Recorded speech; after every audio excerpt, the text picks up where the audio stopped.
भगवान विष्णु की जय। कैसे हैं आप सब? जल्दी से कमेंट में बृहस्पति देव की जय लिख दीजिए। भगवान विष्णु आपकी सभी मनोकामनाएं पूर्ण करें। आज बृहस्पतिवार है और आप सुनेंगे बृहस्पतिवार की व्रत कथा। भारतवर्ष में एक प्रतापी और दानी राजा राज्य करता था। वह नित्य गरीबों और ब्राह्मणों की सहायता करता था। यह बात उसकी पत्नी को अच्छी नहीं लगती थी। वह ना ही गरीबों को दान देती थी, ना ही भगवान का पूजन करती थी। एक दिन राजा शिकार खेलने वन को गए हुए थे और रानी महल में अकेली थी। उसी समय बृहस्पति देव साधु के भेष में राजा के महल में भिक्षा के लिए आए और भिक्षा मांगी। रानी ने भिक्षा देने से इनकार कर दिया और कहा, हे साधु महाराज, मैं तो दान पुण्य से तंग आ गई हूँ। मेरे पति सारा धन लुटाते रहते हैं। मेरी यह इच्छा है कि हमारा सारा धन नष्ट हो जाए और ना फिर रहेगा बांस और ना बजेगी बांसुरी। साधु ने कहा, हे देवी, तुम तो बड़ी विचित्र हो। धन संतान तो सभी चाहते हैं, पुत्र और लक्ष्मी तो पापी के घर में भी होने चाहिए। यदि तुम्हारे पास अधिक धन है तो भूखे को भोजन कराओ, प्यासों के लिए प्याऊ बनवाओ, मुसाफिरों के लिए धर्मशालाएं खुलवाओ, जो निर्धन है उनकी कुंवारी कन्याओं का विवाह कराओ। ऐसे और कई काम हैं जिन्हें करने से तुम्हारा यश लोक परलोक में फैलेगा। परंतु रानी को यह उपदेश अच्छा नहीं लगा और उस पर इस उपदेश का कोई प्रभाव नहीं पड़ा। वह बोली, महाराज, आप मुझे कुछ ना समझाएं। मैं ऐसा धन नहीं चाहती जो हर जगह बांटती फिरूं। साधु ने उत्तर दिया, यदि तुम्हारी ऐसी इच्छा है तो तथास्तु। तुम ऐसा करना कि बृहस्पतिवार को पीली मिट्टी से घर लीपकर अपना सिर धोकर स्नान करना, भट्टी चढ़ाकर कपड़े धोना। ऐसा करने से तुम्हारा सारा धन नष्ट हो जाएगा। इतना कहकर साधु महाराज वहां से अंतर्ध्यान हो गए। साधु के अनुसार कही हुई बातों को पूरा करते हुए रानी को केवल 3 बृहस्पतिवार ही बीते थे कि उसकी समस्त धन संपत्ति नष्ट हो गई। भोजन के लिए राजा का परिवार तरसने लगा। तब एक दिन राजा ने रानी से बोला, हे रानी, तुम यही रहो, मैं दूसरे देश को जाता हूँ क्योंकि यहाँ पर सभी लोग मुझे जानते हैं, इसलिए मैं कोई छोटा कार्य भी नहीं कर सकता। ऐसा कहकर राजा परदेश चला गया। वहां वह जंगल से लकड़ी काट कर लाता और शहर में बेचता। इस तरह वह अपना जीवन व्यतीत करने लगा। इधर राजा के परदेश जाते ही रानी और दासी दुखी रहने लगे। एक बार जब रानी और दासी को 7 दिन तक बिना भोजन के रहना पड़ा तो रानी ने अपनी दासी से कहा, हे दासी, पास ही के नगर में मेरी बहन रहती है, वह बड़ी धनवान है, तू उसके पास जा और कुछ ले आ ताकि कुछ दिन तक गुजर बसर हो जाए। दासी रानी की बहन के पास गई। उस दिन गुरुवार था। रानी की बहन उस समय बृहस्पतिवार व्रत की कथा सुन रही थी। दासी ने रानी की बहन को अपनी रानी का संदेश दिया, लेकिन रानी की बड़ी बहन ने कोई उत्तर नहीं दिया। जब दासी को रानी की बहन से कोई उत्तर नहीं मिला तो वह बहुत दुखी हो गई और उसे क्रोध भी आया। दासी वापस आकर रानी को सारी बात बताने लगी। यह सुनकर रानी अपने भाग्य को कोसने लगी। उधर रानी की बहन ने सोचा कि मेरी बहन की दासी आई थी परंतु मैं उससे नहीं बोली, इससे वह बहुत दुखी हुई होगी। कथा सुनकर और पूजन समाप्त करके वह अपनी बहन के घर गई और कहने लगी, हे बहन, मैं बृहस्पतिवार का व्रत कर रही थी। तुम्हारी दासी मेरे घर आई थी, परंतु जब तक कथा होती है तब तक ना तो उठते हैं ना ही बोलते हैं, इसलिए मैं नहीं बोली। और कहो दासी किस लिए आई थी? रानी बोली, बहन, तुमसे क्या छिपाऊं, हमारे घर में खाने तक को अनाज नहीं था। ऐसा कहते कहते रानी की आंखें आंसुओं से भर गई। उसने दासी समेत पिछले 7 दिनों से भूखे रहने तक की बात अपनी बहन को विस्तार से बता दी। रानी की बहन बोली, देखो बहन, भगवान बृहस्पति देव सबकी मनोकामनाएं पूरी करते हैं। देखो, शायद तुम्हारे घर में भी अनाज रखा हो। पहले तो रानी को विश्वास नहीं हुआ, पर जब बहन के आग्रह करने पर उसने अपनी दासी को अंदर भेजा तो उसे सचमुच अनाज से भरा हुआ एक घड़ा मिल गया। यह देखकर दासी को बड़ी हैरानी हुई। दासी रानी से कहने लगी, हे रानी, जब हमको भोजन नहीं मिलता तो हम व्रत ही तो करते हैं, इसलिए क्यों ना इनसे व्रत और कथा की विधि पूछ ली जाए ताकि हम भी व्रत कर सकें। तब रानी ने अपनी बहन से बृहस्पतिवार व्रत के नियम और विधि के बारे में पूछा। उसकी बहन ने बताया, बृहस्पतिवार के व्रत में चने की दाल और मुनक्का से भगवान विष्णु का केले की जड़ में पूजन करते हैं और दीपक जलाते हैं, व्रत कथा सुनते हैं और पीला ही भोजन ग्रहण करते हैं। इससे बृहस्पति देव प्रसन्न होते हैं। व्रत और पूजन विधि बताकर रानी की बहन अपने घर लौट आई। 7 दिन के बाद जब गुरुवार आया तो रानी और दासी ने व्रत रखा।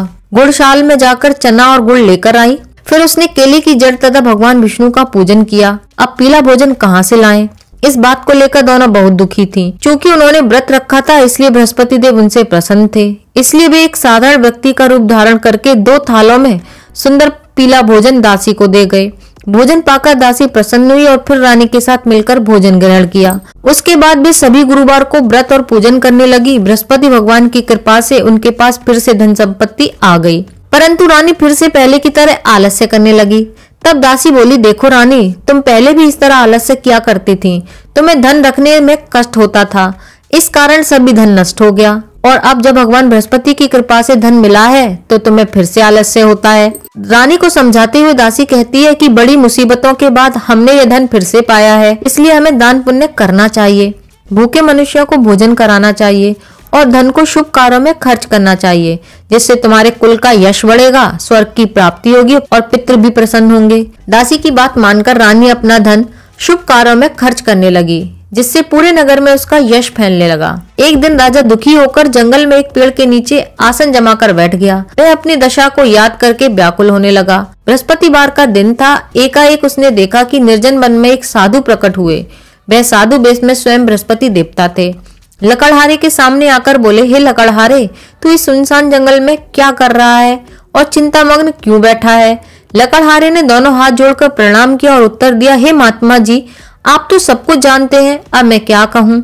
यह कहकर रोने लगा और साधु को अपनी आत्मकथा सुनाई। महात्मा जी ने कहा, तुम्हारी स्त्री ने बृहस्पति के दिन बृहस्पति भगवान का निरादर किया था, जिसके फलस्वरूप रुष्ट होकर उन्होंने तुम्हारी यह दशा कर दी। अब तुम चिंता को दूर करके मेरे कहने पर चलो तो तुम्हारे सब कष्ट दूर हो जाएंगे और भगवान पहले से अधिक तुम्हें संपत्ति देंगे। तुम बृहस्पति के दिन कथा किया करो या कथा सुना करो। 2 पैसे के चने मुनक्का लाकर उनका प्रसाद बनाओ और शुद्ध जल से लोटे में शक्कर मिलाकर अमृत तैयार करो। कथा के बाद अपने सारे परिवार और सुनने वाले प्रेमियों में अमृत व प्रसाद बांटकर स्वयं भी ग्रहण करो। ऐसा करने से भगवान तुम्हारी सारी मनोकामनाएं पूरी करेंगे। साधु के ऐसे वचन सुनकर लकड़हारा बोला, हे प्रभु, मुझे लकड़ी बेचकर इतना पैसा नहीं मिलता जिससे भोजन के उपरांत कुछ बचा सकूं। मैंने रात्रि में अपनी स्त्री को व्याकुल देखा। मेरे पास कुछ भी नहीं जिससे मैं उसकी खबर मंगा सकूं। साधु ने कहा, हे लकड़हारे, तुम किसी बात की चिंता मत करो। बृहस्पति के दिन तुम रोजाना की तरह लकड़ियां लेकर शहर को जाओ। तुमको रोज से दुगना धन प्राप्त होगा, जिससे तुम भली भांति भोजन कर लोगे और बृहस्पति देव की पूजा का सामान भी आ जाएगा। इतना कहकर साधु अंतर्ध्यान हो गए। धीरे धीरे समय व्यतीत होने लगा और फिर वही बृहस्पतिवार का दिन आया। लकड़हारा जंगल से लकड़ी काटकर किसी शहर में बेचने गया। उसे उस दिन और दिन से अधिक पैसा मिला। राजा ने गुड़, चना आदि लाकर गुरुवार का व्रत किया। उस दिन से उसके सभी क्लेश दूर हो गए, परंतु जब वह दोबारा गुरुवार का दिन आया तो बृहस्पतिवार का व्रत करना भूल गया। इस कारण बृहस्पति भगवान नाराज हो गए। उस दिन उस नगर के राजा ने विशाल यज्ञ का आयोजन किया था और शहर में यह घोषणा करा दी कि कोई भी मनुष्य अपने घर में भोजन ना बनाए, ना आग जलाए। समस्त जनता मेरे यहाँ भोजन करने आएगी। इस आज्ञा को जो नहीं मानेगा उसे फांसी की सजा दी जाएगी। इस तरह की घोषणा संपूर्ण नगर में करवा दी गई। राजा की आज्ञा अनुसार शहर के सभी लोग भोजन करने आ गए, लेकिन लकड़हारा कुछ देर से पहुंचा, इसलिए राजा उसको अपने साथ घर लेवा लाए और ले जाकर भोजन करा रहे थे तो रानी की दृष्टि उस खूंटी पर पड़ी जिस पर उसका हार लटका हुआ था। वह वहां पर दिखाई नहीं दिया। रानी ने निश्चय किया कि ये मेरा हार इस मनुष्य ने ही चुराया होगा। उसी समय सिपाहियों को बुलाकर उसको कारागार में डलवा दिया। जब लकड़हारा कारागार में पड़ गया और वह बहुत दुखी होकर विचार करने लगा कि ना जाने कौन सी पूर्व जन्म के कर्म है जो मुझे यह दुख प्राप्त हुआ है, और उसी साधु को याद करने लगा जो कि जंगल में मिला था। उसी समय उसे बृहस्पति देव साधु के रूप में प्रकट हुए और उसकी दशा को देखकर कहने लगे, अरे मूर्ख, तूने बृहस्पति देव की कथा नहीं करी, इस कारण तुझे यह दुख प्राप्त हुआ है। अब चिंता मत कर, बृहस्पति देव के दिन कारागार के दरवाजे पर 4 पैसे पड़े मिलेंगे। उनसे तू बृहस्पति देव की पूजा करना, तेरे सभी कष्ट दूर हो जाएंगे। बृहस्पतिवार के दिन उसे 4 पैसे मिले। लकड़हारे ने कथा कही। उसी रात्रि को बृहस्पति देव ने उस नगर के राजा के स्वप्न में कहा, हे राजा, तूने जिस आदमी को कारागार में बंद किया है वह तो निर्दोष है, वह राजा है, उसे छोड़ देना। रानी का हार उसी खूंटी पर लटका है। अगर तू ऐसा नहीं करेगा तो मैं तेरे राज्य को नष्ट कर दूंगा। इस तरह रात्रि के स्वप्न को देखकर राजा प्रातःकाल उठा और उसने खूंटी पर हार को टंगा देखा और हार को टंगा देखकर लकड़हारे को बुलाकर क्षमा मांगी और लकड़हारे को योग्य सुंदर वस्त्र आभूषण देकर विदा कर दिया। बृहस्पति देव की आज्ञा अनुसार लकड़हारा अपने नगर को चल दिया। जब राजा अपने नगर के निकट पहुंचा तो उसे बड़ा आश्चर्य हुआ। नगर में पहले से अधिक बाग, तालाब, कुएं तथा बहुत सी धर्मशालाएं, मंदिर आदि बन गए थे। राजा ने पूछा, यह किसका बाग है और किसकी धर्मशाला है? तब नगर के सब लोग कहने लगे, यह सब रानी और बांदी के हैं। तो राजा को आश्चर्य हुआ और गुस्सा भी आया। जब रानी ने यह खबर सुनी कि राजा आ रहे हैं तो उसने बांदी से कहा कि हे दासी, देख राजा हमको कितनी बुरी हालत में छोड़ गए थे।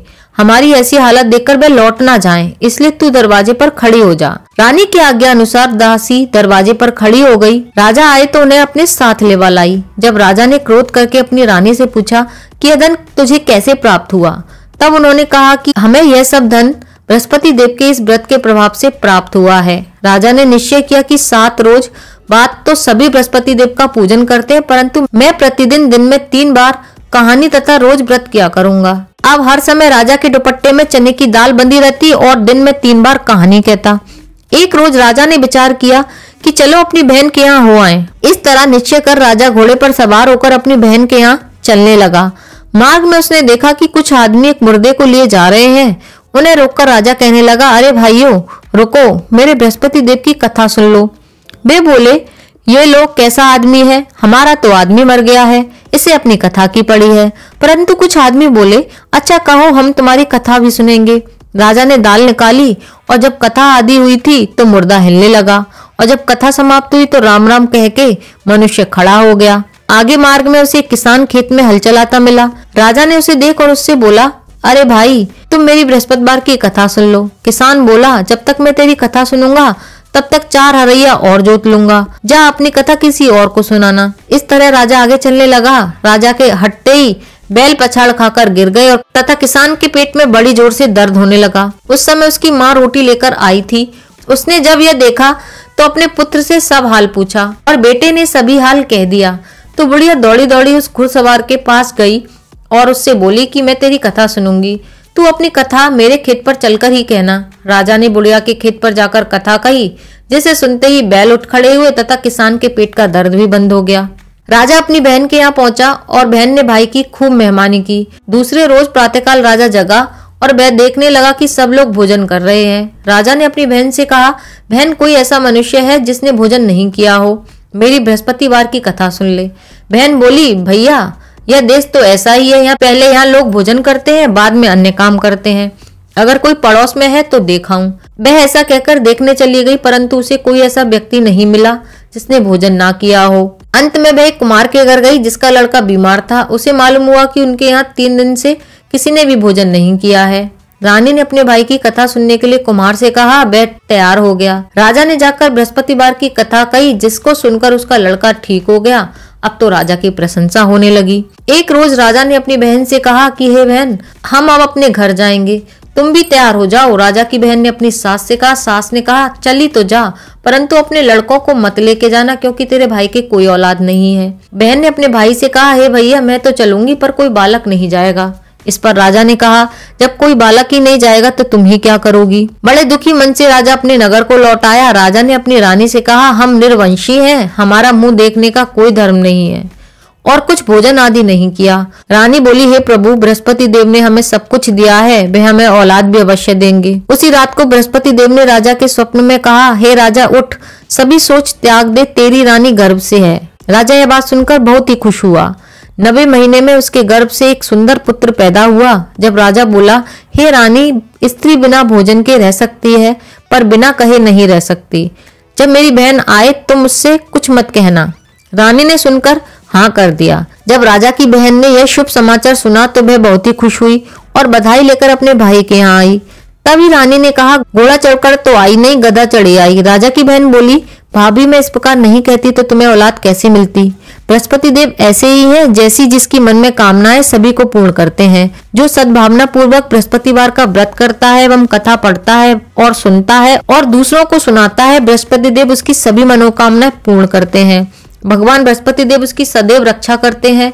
संसार में जो मनुष्य सद्भावना से भगवान जी का पूजन व्रत सच्ची हृदय से करते हैं तो भगवान उनकी सभी मनोकामनाएं पूर्ण करते हैं। जैसी सच्ची भावना से रानी और राजा ने उनकी कथा का गुणगान किया तो उनकी सभी इच्छाएं बृहस्पति देव ने पूर्ण की थी। इसलिए हृदय में उसका मनन करते हुए जयकारा बोलना चाहिए। बोलो भगवान विष्णु की जय, बृहस्पति देव की जय। आइए अब मैं सुनाती हूँ आपको बृहस्पति देव की दूसरी कथा। प्राचीन काल में एक ब्राह्मण रहता था। वह बहुत ही निर्धन था। उसके कोई संतान नहीं थी। उसकी स्त्री बहुत ही मलिनता के साथ रहती थी। वह स्नान नहीं करती थी, किसी देवता का पूजन नहीं करती थी। इससे ब्राह्मण देवता बड़े दुखी थे। बेचारे बहुत कुछ कहते थे किंतु उसका परिणाम नहीं निकलता था। भगवान की कृपा से ब्राह्मण की स्त्री के कन्या रूपी रत्न पैदा हुआ।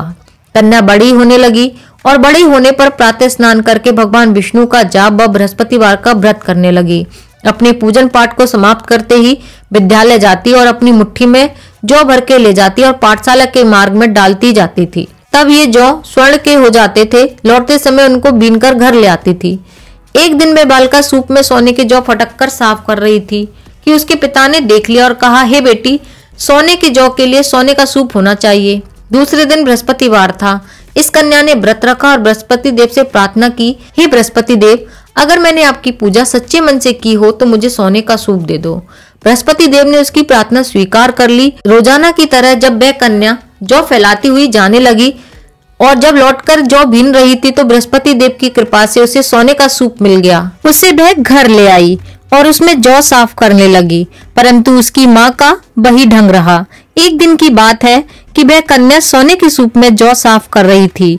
उस समय उस शहर का राजपुत्र वहां से होकर निकला। कन्या के रूप और कार्य को देखकर मोहित हो गया और अपने घर जाकर भोजन तथा जल त्याग कर उदास होकर लेट गया।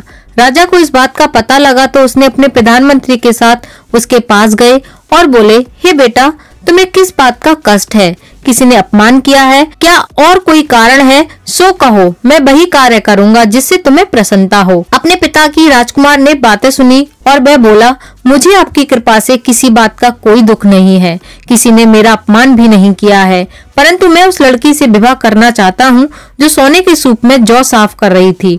यह सुनकर राजा आश्चर्य में पड़ गया और बोला, हे बेटा, इस तरह की कन्या का पता तुम ही लगाओ। मैं उसके साथ तेरा विवाह अवश्य ही करवा दूंगा। राजकुमार ने उस लड़की के घर का पता बतलाया।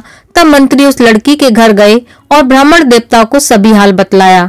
ब्राह्मण देवता राजकुमार के साथ अपनी कन्या का विवाह करने के लिए तैयार हो गए तथा विधि विधान के अनुसार ब्राह्मण की कन्या का विवाह राजकुमार के साथ हो गया। कन्या के घर से जाते ही पहले की भांति उस ब्राह्मण देवता के घर में गरीबी का निवास हो गया। अब भोजन के लिए भी अन्न बड़ी मुश्किल से मिल पाता था। एक दिन दुखी होकर ब्राह्मण देवता अपनी पुत्री के पास गए। बेटी ने पिता की दुखी अवस्था को देखा और अपनी माँ का हाल पूछा। तब ब्राह्मण ने सभी हाल कह डाला। कन्या ने बहुत सा धन देकर अपने पिता को विदा किया। इस तरह ब्राह्मण का कुछ समय सुख पूर्वक बीत गया। कुछ दिन बाद फिर वही हाल हो गया और ब्राह्मण फिर अपनी कन्या के यहाँ गया और सारा हाल कह डाला। तो लड़की बोली, हे पिताजी, आप माताजी को यहाँ लेवा लाओ, मैं उसे विधि बता दूंगी जिससे गरीबी दूर हो जाएगी। वह ब्राह्मण देवता अपनी स्त्री को अपने साथ लेकर अपनी बेटी के घर पहुंचा तो अपनी माँ को समझाने लगी, हे माँ, तुम प्रातः काल प्रथम स्नान आदि करके भगवान विष्णु का पूजन किया करो तो सब दरिद्रता दूर हो जाएगी। परंतु उसकी माँ ने एक भी बात नहीं मानी और प्रातःकाल उठकर उसने अपनी पुत्री के बच्चों की झूठन को खा लिया। इससे उसकी पुत्री को बहुत अधिक गुस्सा आया और एक रात को कोठरी से सभी सामान निकाल दिया और अपनी माँ को उसमें बंद कर दिया। प्रातःकाल उसे निकाला तथा स्नान आदि करा के पाठ करवाया तो उसकी माँ की बुद्धि ठीक हो गई और प्रत्येक बृहस्पतिवार को व्रत रखने लगी। इस व्रत के प्रभाव से उसके माँ बाप बहुत ही धनवान और पुत्रवान हो गए और बृहस्पति देव के प्रभाव से इस लोक के सुख भोगकर स्वर्ग को प्राप्त हुए। हे बृहस्पति देव, जैसे आपने ब्राह्मण और ब्राह्मण की पत्नी और पुत्री पर कृपा की, वैसे ही उन सब पर करना जो भी इस कथा को सुने। बोलो बृहस्पति देवता की जय, बोलो विष्णु भगवान की जय।